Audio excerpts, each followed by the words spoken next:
congregation who probably need this message today, because maybe you are tired for various reasons. And even if you're not one of those people that is tired, at the very least, you can look around you at those Christians around you who are in that boat, and hopefully this message is going to be encouraging for both sets of people. The ones who really need this, but also the ones who can be equipped to give encouragement and help to those who need it.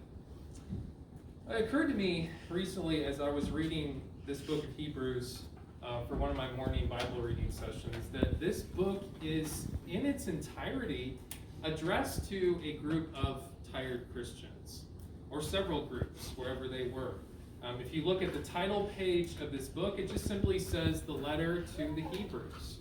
So obviously, it's really geared toward people who have a very firm grasp of what the Old Testament was all about. They're Jewish people who have become Christians, and for a lot of different reasons, some reasons that we're really not sure about exactly, they are really tired and weary. We do know that some of them are in prison. Some of them had been in prison before. Some of them are currently experiencing that. They're experiencing shame in their communities because they were embracing Jesus and those around them were not. And so we're verbally assaulting them in different ways. And so they had discouragement in their lives. They're not growing in their faith. And so how are you going to help people like that? Well, what the Hebrew writer does is he lays before these Christians their vision and their purpose and the plan that God was unfolding throughout time that they now stand at the end of. And so when you read the book of Hebrews, you're going to read about a lot about the tabernacle and temple worship and animal sacrifices. You're going to read about weird, obscure Old Testament characters like Melchizedek, this king of Salem that appears one time in the book of Genesis, and he's quoted one time in Psalms. What is that all about? Well, when you take a step back and you look at the picture of Hebrews, it's giving the purpose.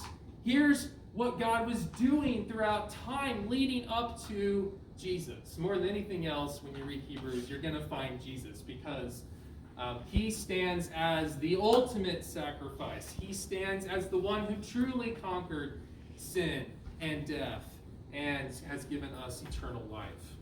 Some of the most, this is just personal opinion, but I think some of the most beautiful passages in our Bible talking about Jesus are found in this book, in this letter. So it's filled with perspective and exhortations, and it helped me so much when I pulled it out and read it a couple of weeks ago. And so I hope that it'll be helpful to you.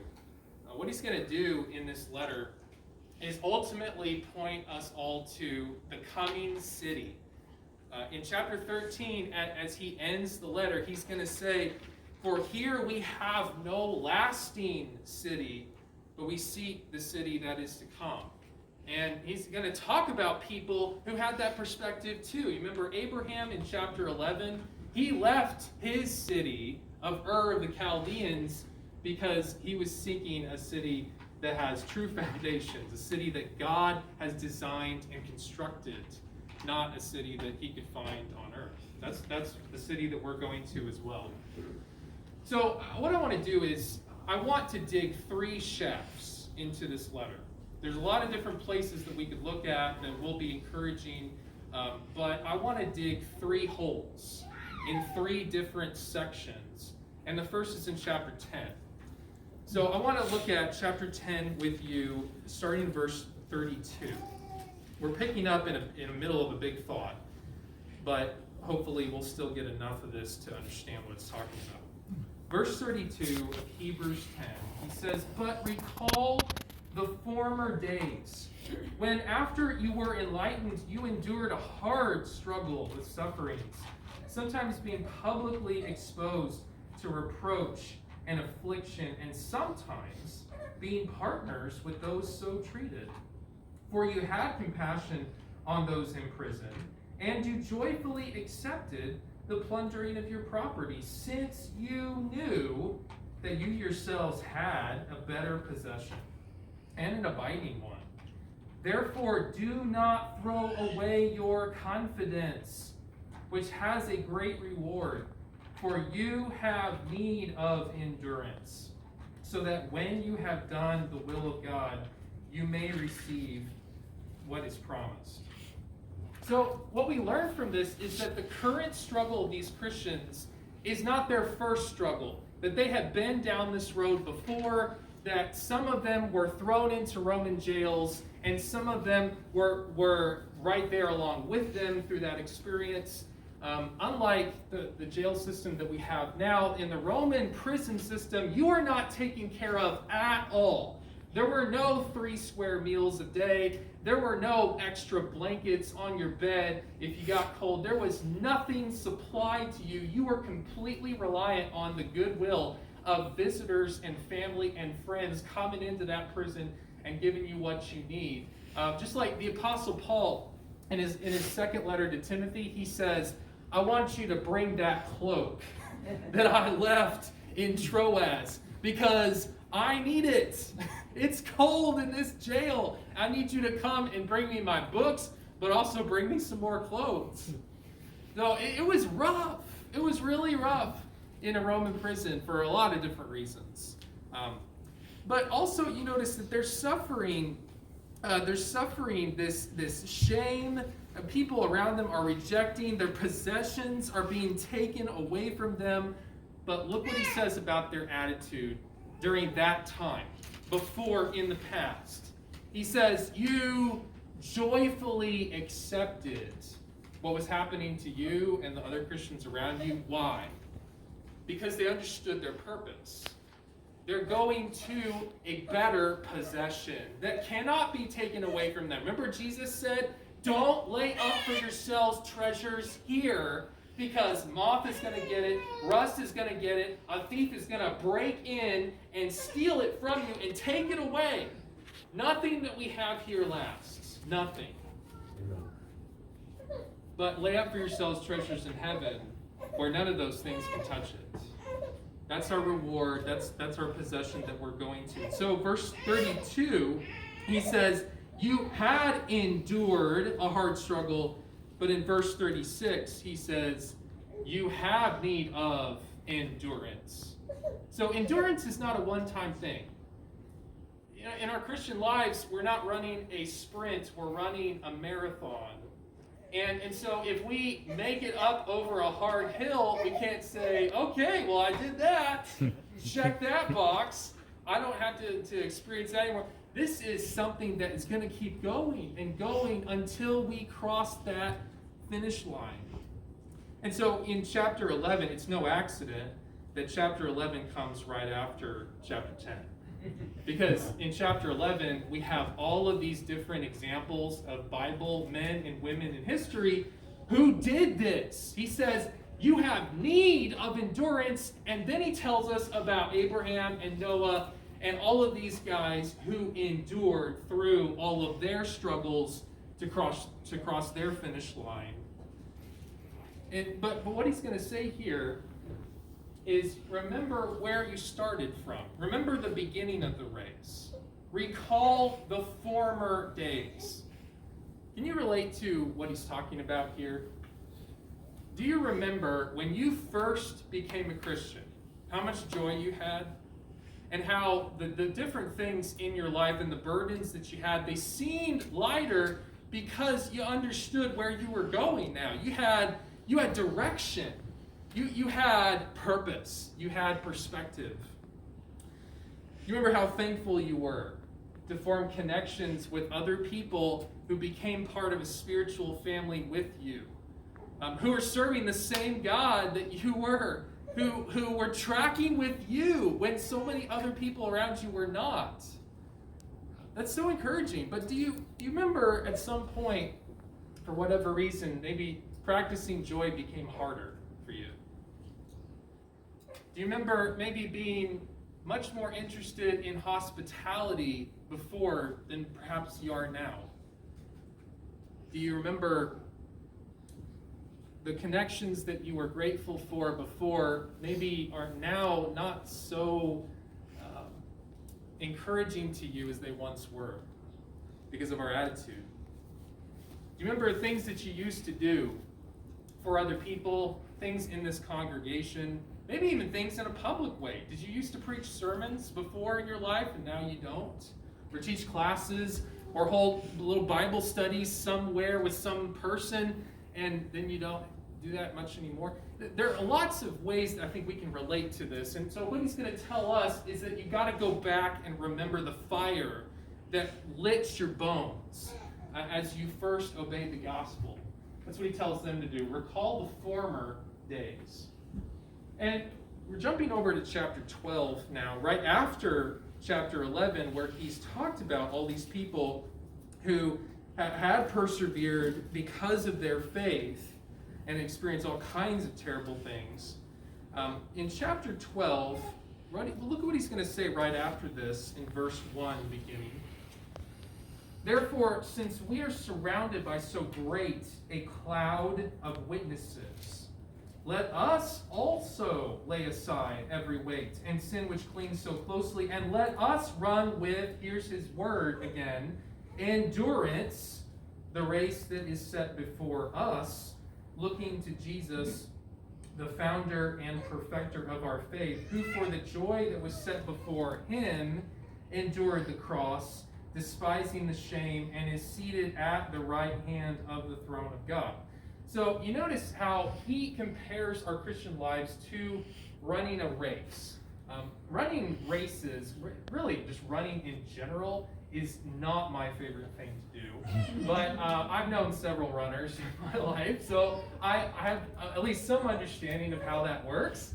And when you start out on a race, you have energy, you have life, you have it's easy to get out there and start doing it. And even if you run up a hill, you can just bust that thing out and keep going because it's early on and you're excited. But at some point, as mile after mile goes by, you feel a little bit less fresh, a little bit less alive, and then the race becomes a matter of mental endurance. And when you hit mile 15 or 16 and you're trying to get to 26, what do you have to do? Do you just say to yourself, man, I hate this. Man, I can't breathe and my legs just are killing me and I just can't wait till I get my bubble bath. And if that's what you're saying to yourself, are you ever going to get to mile 26? Are you ever going to cross that finish line? And maybe you will, I don't know, because I've never done it before. But it sure seems like you cannot run a marathon unless you are actively picturing where you are going. And that finish line of crossing it and achieving that joy and satisfaction that you really crave, that drove you to enter that race to begin with. You got to have that in your mind or you're not going to make it. And that's what he's trying to give them here. Verse 2, what's the finish line? What does he say in verse 2? That is so important for these Hebrews and for us. The finish line, notice, is not just a place. It's not just a location. It's not a celestial mansion somewhere. What is heaven? When you boil it down to its essence, heaven is not just a place. It's a person looking to Jesus. And then he talks about who Jesus is. Jesus is the author and perfecter of our faith, or he is the pioneer, some translations that you might be using say, or he's the, and I love this, the trailblazer, boldly going where no man has gone before. That's what he did. I mean, quite literally, right? Went into death, and then of his own power, he came out of death, out of his tomb, and appeared alive to his disciples and said, okay, now start the movement. Nobody ever has done that in the history of the world and never will. And so now he is sitting in glory, waiting at the right hand of the Father, and that's where we're going. He mentions that at the end of verse 2 there. That's where he is, and that's where we are going to be sitting right with him. In 2 Timothy chapter 2, verse 12, Paul said, if we endure, we will also reign with him. So this strikes at the heart of the lies that the devil tells us, that number one, this race just isn't worth racing. You know, maybe you entered it not really understanding what you were getting into, but now that you are crossing mile 16, mile 17, it's okay to just pull out now, because there are better, much easier races that you can run. This one is terrible. This one gives you shin splints and all these kinds of things that you don't need. No, Jesus says here, the race is worth running, because I am at the finish line waiting to receive you. But then number two, this passage strikes at the heart of the lie of nobody understands how bad it is for you. Nobody really gets how much you suffer or I suffer. You know, we're going through this alone. But Jesus says, I've run this race. I have endured everything that you are running and more. You know, we think that we have it hard in this 21st century, in this pandemic, and I don't want to take away from the genuine suffering that has happened, and the lost jobs, and the lost family members, and all of that. But if we consider ourselves imprisoned in our homes, and consider that really tough, we've lost our perspective of what is true suffering. Because we can still turn on Netflix, and we can still order groceries from Instacart. We can still do all kinds of these amazing things that do not even compare with a real Roman prison that these people were suffering. And he even tells them, look, you haven't even suffered enough to draw blood yet. Did you see that? In verse 3, consider him who endured from sinners such hostility against God, so that you may not grow weary or faint-hearted. And here's his perspective for them. In your struggle against sin, you have not yet resisted to the point of shedding your blood. So you've had it hard, but you haven't gone to a Roman cross yet. And so if he's telling that to them, we are even one step removed from where the Hebrew Christians were. Our suffering is pretty minimal overall in a lot of different ways. But the point is not to compare who's suffering the most here. The point is, whatever degree of suffering you're going through, here's where you look.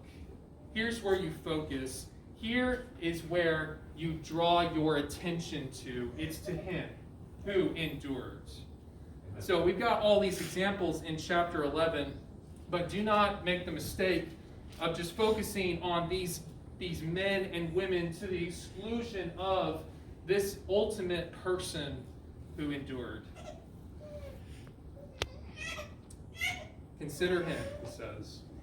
And then the third passage that I want to look at this morning is picking up there in verse 5 in chapter 12.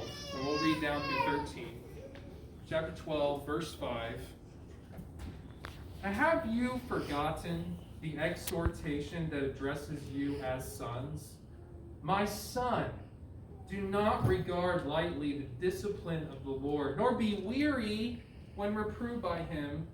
For the Lord disciplines the one he loves and chastises every son whom he receives.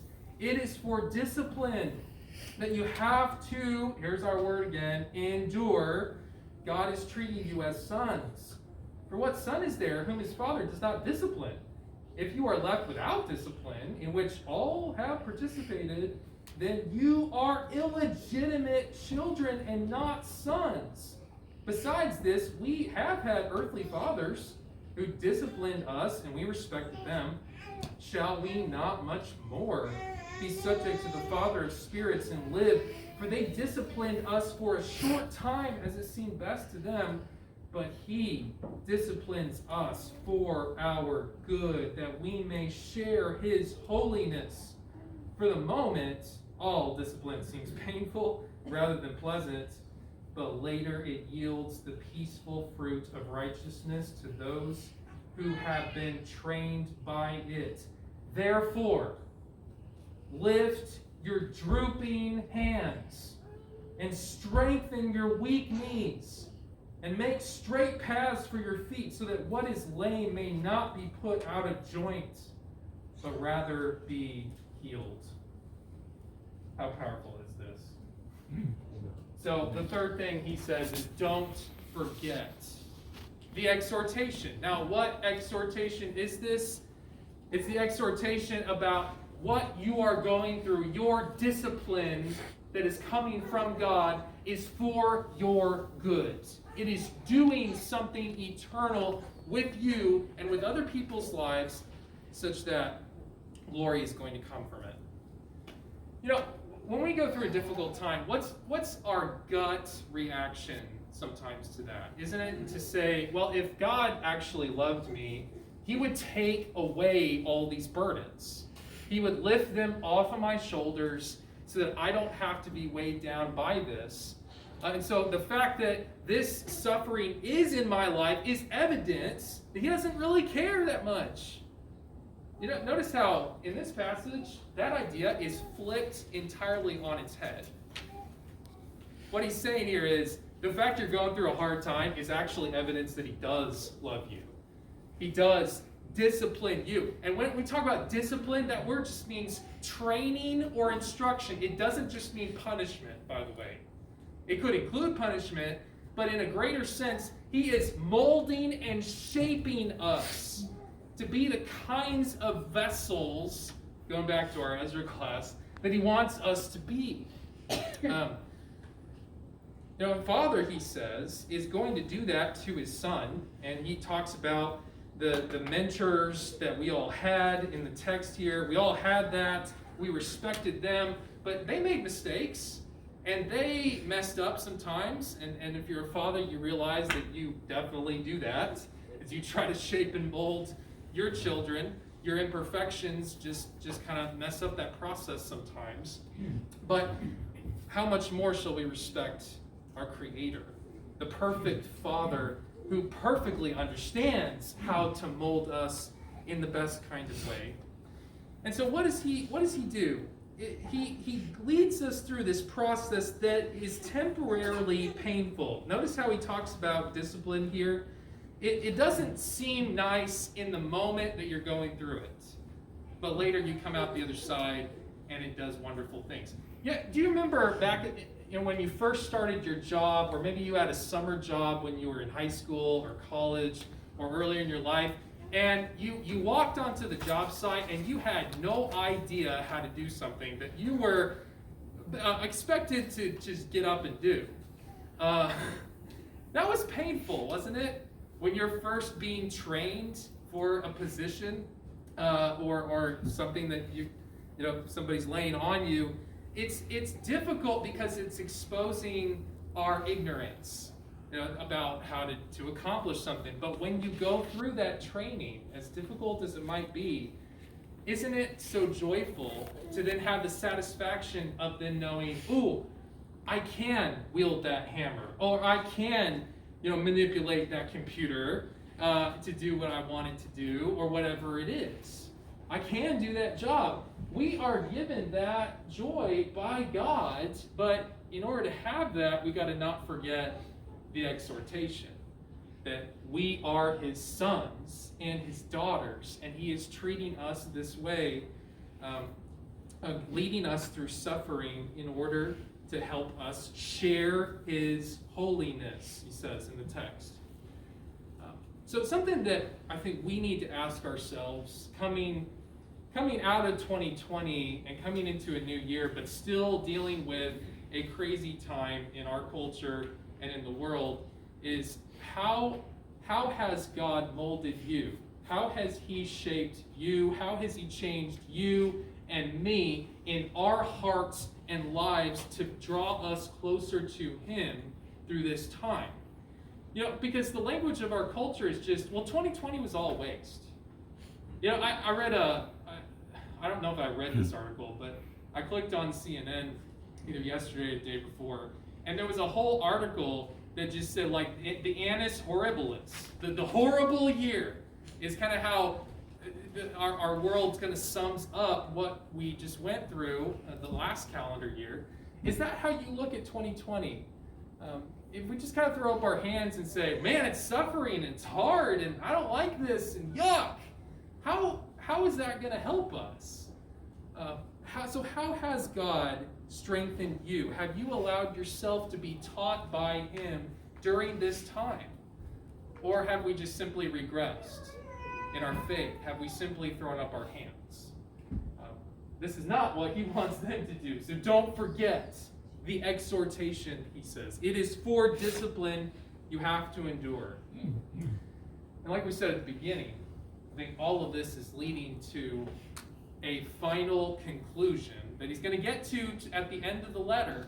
So in chapter 13, verse 14, he gives us the picture of where we're headed. Again, he's already talked about it earlier in the book, but when he gets to that final place, he says, look, there is a city that we are running towards in our race. We will get there because, after all, every race, even if it's a really hard one, it always has a finish line. There's no such thing as a race that keeps going on forever and ever and ever. And so there's a city at the end of this thing. And it is a city that endures. So we have to endure in order to get to this enduring city. But it's not here yet. And so in the meantime, we draw strength from the fact that our Lord went through this before we did. He suffered horribly, not just in the physical kind of way. His body and his blood is what we're about to remember in this Lord's Supper feast. But even more than that, the suffering that came from bearing the consequences of sins that he did not commit himself. Taking that upon himself. So he says, in all these things that we talked about, recalling the former days, considering him who endured, not forgetting the exhortation, it all comes down to this is the person that we are attaching our lives to. This is the place where we're going. And so at the end, in Hebrews 13, what he'll say around this verse is, Jesus suffered, Hebrews 13:12, Jesus suffered outside the gate in order to sanctify the people through his own blood. Therefore, let us go to him outside the camp and bear the reproach he, here's our word, endured. For here we have no lasting city, but we seek the city that is to come. Therefore, through him, then let us continually offer up a sacrifice of praise to God that is the fruit of lips that acknowledge his name. Do not neglect to do good and to share what you have, for such sacrifices are pleasing to God. So what we're about to do in taking the bread and the juice and remembering Jesus is we're attempting to follow this command of offering up praise to him. Because after all, 1 Corinthians says we proclaim the Lord's death when we go through this feast and take it together as a congregation. So I hope this encourages you as it has me. And let's keep pressing forward to this city that's coming to us.